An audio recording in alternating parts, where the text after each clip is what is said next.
Pretty much every record I've ever made has been mixed on Tannoys. Hi, I'm Tony Maserati. This is my studio in North Hollywood, California, where I do all my mixing. The placement of the speakers is only a small facet of what I'm a fanatic about. And I'm assuming that my colleagues are the same. When you look at the manual or the suggestion for the Tannoy 12s, it says, point the tweeter at your ear in your listening position. I think because the Tannoys are so big, and because I used to use them on a meter bridge in the same way with a small set of speakers in the middle, they had to be so far apart that generally the place where the tweeters hit is probably about 3 feet behind my head. Maybe not that far, but certainly 1.5 feet.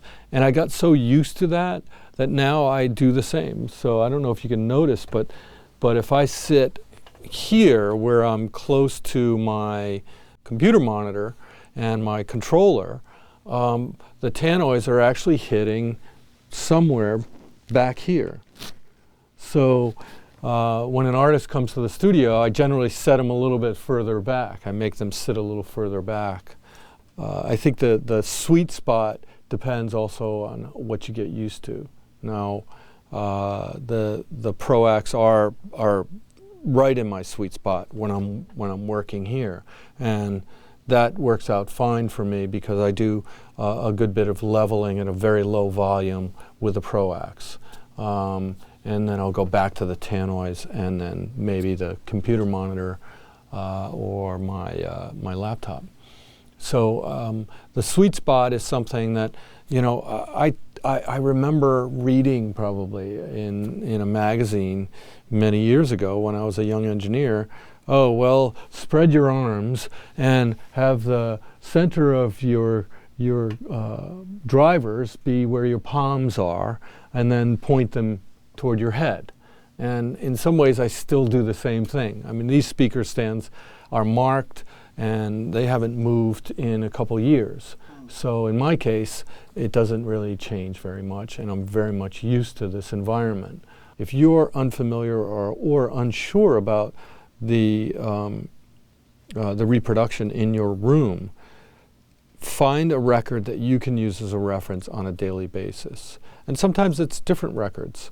I remember using one record for my low frequency and another record for my high frequency.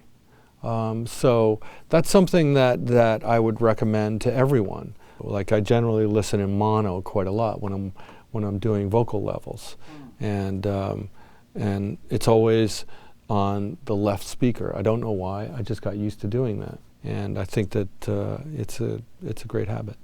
Not only the placement of the speakers is important, what the speakers are sitting on is important. Now there was a time when I used to put my near fields right on the meter bridge of an SSL or a Neve console. Obviously I don't have a Neve console anymore. I don't do that. And it's actually been really beneficial to me. I never can put speakers on a meter bridge anymore. The modern desks are like little resonators, and the desks that you see here have no cabinetry. They're open. The cabinetry, the walls are just cloth, so the air goes right through. And the speakers are all on heavy steel frame stands. The particular ones I'm using now are by a company, Sound Anchors. They have spikes, so they're decoupled as much as possible from the room itself, so I don't hear or feel any vibration in the floor. I do everything I can to be listening to just the speaker. That's job one. Get yourself a pair of speaker stands and set up your speakers on that. Good solid ones as well. Sometimes you fill them with shot, you fill them with sand, that sort of thing as well. Make them heavy, bulky, and they won't resonate or transfer sound or vibration.